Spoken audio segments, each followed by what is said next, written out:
Hello बच्चों, let's see this question. The question says questions given below consist of two statements each printed as assertion A and reason R. While answering these questions, you are required to choose any one of the following four responses, and these are the four responses.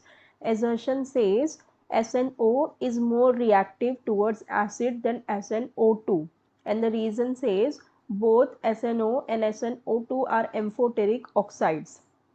इस question में हमारे पास assertion और reason type question दिया हुआ है. पहले assertion देखते हैं. एजर्शन में हमें कह रहा है कि SNO is more reactive towards acid than SNO2. ठीक है, तो हमारे पास है SNO एंड SNO2. ठीक है, अब दोनों में सेंट्रल एटम कौन है हमारा? SN. अब SN की अगर हम बात करें तो इसका जो इलेक्ट्रॉनिक कॉन्फ़िगरेशन होता है वो क्या होता है? Krypton 4d10 5s2 and 5p2. ठीक है, ये होता है इसका इलेक्ट्रॉनिक कॉन्फ़िगरेशन. अब अगर हम SNO में देखें तो SNO में अगर हम ऑक्सीडेशन स्टेट निकालें SN का तो कितना आता है? ये हो जाएगा x -2 इज इक्वल्स टू 0, तो ये आ जाएगा x is equals to +2. SNO में आ गया +2 और फिर SNO2 में ये हो जाएगा x -2 = 4, तो ये हो जाएगा 4 इज इक्वल्स टू 0, तो x इज इक्वल्स टू +4. यहाँ पे आ गया +4. ठीक है, यहाँ पे SNO +2 के ऑक्सीडेशन स्टेट में है, यहाँ पे +4 के ऑक्सीडेशन स्टेट में. अभी +2 के ऑक्सीडेशन स्टेट में है, इसका मतलब यहाँ पे SNO में इसकी ऑक्सीडेशन स्टेट SN2+ की इलेक्ट्रॉनिक कॉन्फ़िगरेशन क्या हो जाएगी? Krypton 4d10 and 5s2. ठीक है, और जो SN4+ होगा उसके केस में इसकी ऑक्सीडेशन इलेक्ट्रॉनिक कॉन्फ़िगरेशन आ जाएगी क्रिप्टन 4d10.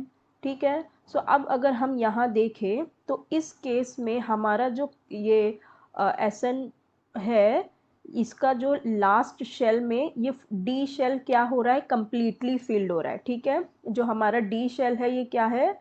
कम्प्लीटली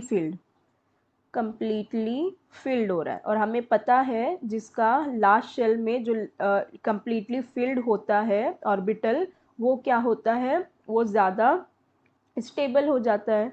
ठीक है, तो यहाँ पे क्या हो रहा है कि इसका ये जो लास्ट शेल है ये कम्प्लीटली फिल्ड हो रहा है. तो इस केस में जो हमारा SNO4 है ये क्या हो जाएगा? ये हाईली स्टेबल हो जाएगा. ये हो जाएगा highly stable as compare to SNO2. यहाँ पे तो ये S2 पड़ा हुआ है, ये इलेक्ट्रॉन क्या करना चाहेगा? ये भी इलेक्ट्रॉन को दे के 4d10 की ऑक्सीडेशन 4d10 की इलेक्ट्रॉनिक कॉन्फ़िगरेशन में आना चाहेगा. 4d10 को अपना लास्ट शेल को कम्प्लीटली फिल्ड करना चाहेगा SNO2 वाला. तो अब यहाँ पे ये हो गया हाईली स्टेबल. तो अब ये SNO2 भी क्या करना चाहेगा? It will also wants to make itself SN2 4+. तो ये क्या करेगा? अपने दो इलेक्ट्रॉन को इस तरह से ये SN2+ SN4+ की ऑक्सीडेशन स्टेट में आ जाएगा. ठीक है, इसका मतलब ये हुआ कि जो हमारा SN4+ है ये क्या हो जाएगा? ये हाईली स्टेबल है, तो मतलब ये हो जाएगा लेस रिएक्टिव. ये हो जाएगा लेस रिएक्टिव. और SN2+ जो है ये लेस स्टेबल है, तो ये हो जाएगा मोर रिएक्टिव. ये हो जाएगा मोर रिएक्टिव. ठीक है, इसका मतलब क्या हुआ? अब अगर हम देखें तो जो हमारा SN है, इन SNO हम ये कह सकते हैं कि ये कैसा है? लेस इलेक्ट्रोपॉजिटिव है. ये लेस इलेक्ट्रोपॉजिटिव है as compare to SN of SNO2. यहाँ पे ये लेस इलेक्ट्रोपॉजिटिव है देन SNO2. तो हम ये कह सकते हैं then SNO will react more towards acid. तो ये क्या करेगा? एसिड की तरफ ज़्यादा रिएक्ट करेगा. तो जो हमारा असर्शन हो गया ये बिल्कुल ही करेक्ट हो गया. के SNO is more reactive towards acid than SNO2। अब जो हमारा रीज़न हमें दिया हुआ है, रीज़न में हमें ये दिया है कि both SNO and SNO2 are amphoteric oxides. ये भी बिल्कुल करेक्ट है। एम्फोटेरिक ऑक्साइड्स क्या होते हैं? The one which react with both acids as well as bases. जो एसिड के साथ भी रिएक्ट करे और बेसिस के साथ भी रिएक्ट करे उसे हम क्या कहते हैं? Amphoteric acid. React with both acids and bases, ठीक है, दोनों के साथ रिएक्ट करते हैं। तो अब हम इन दोनों की रिएक्शंस देख लेते हैं। सो इनकी रिएक्शंस कैसे होगी? अगर हम देखें, हम पहले SNO का अगर रिएक्शन करवाए HCl एसिड से तो ये हमें देता है SnCl2n प्लस वाटर देता है, ठीक है। तो ये हो गई हमारी एसिड के साथ रिएक्शन। फिर अगर हम इसे बेस के साथ रिएक्ट करवाए, NaOH लेते हैं हमारा बेस, तो ये बेस के साथ भी रिएक्ट करता है और देता है Na2SnO2n प्लस H2O। तो इसका मतलब ये बेस के साथ भी रिएक्ट कर रहा है। ये हो गया बेस, ये हो गया एसिड। तो SNO हमारा क्या हो गया? एम्फोटेरिक हो गया, एम्फोटेरिक ऑक्साइड हो गया, ठीक है। अब देखते हैं SNO2 भी रिएक्शन करता है, रिएक्ट देता है कि नहीं। सो अब SN2 देखते हैं। तो SNO2 में जब हम एसिड के साथ उसका रिएक्शन करवाते हैं, हम यहाँ H2SO4 ले लेते हैं।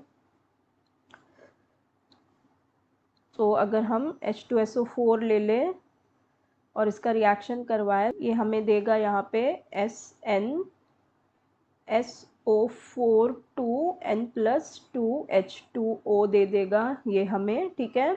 और फिर अगर इसका रिएक्शन हम बेस के साथ करवाते हैं, हम लेते हैं NaOH, तो ये इसके साथ भी रिएक्शन देगा NaSnO3 n plus H2O, ठीक है। So here also it has react with acid also and base also। तो ये भी क्या हो गया? एम्फोटेरिक हो गया। ये भी हो गया हमारा एम्फोटेरिक ऑक्साइड। तो इसका मतलब जो हमारा रीज़न है ये भी बिल्कुल करेक्ट है, ठीक है। तो हमारा रीज़न भी बिल्कुल करेक्ट है। लेकिन अगर हम देखें तो हमारा जो असर्शन दिया है कि SNO is more reactive toward acid than SNO2, तो हम ये जो हमारा रीज़न है हमारे इस असर्शन को एक्सप्लेन नहीं कर रहा है, करेक्टली एक्सप्लेन नहीं कर रहा है। ये जो असर्शन हुआ है ये क्यों हुआ है?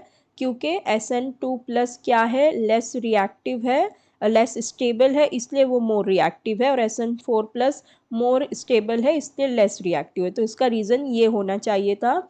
तो हम क्या कह सकते हैं? हमारा करेक्ट ऑप्शन होगा both A and R are true, but R is not correct explanation of A. So our correct option will be option B. I hope you understood it well. Best of luck. Thank you.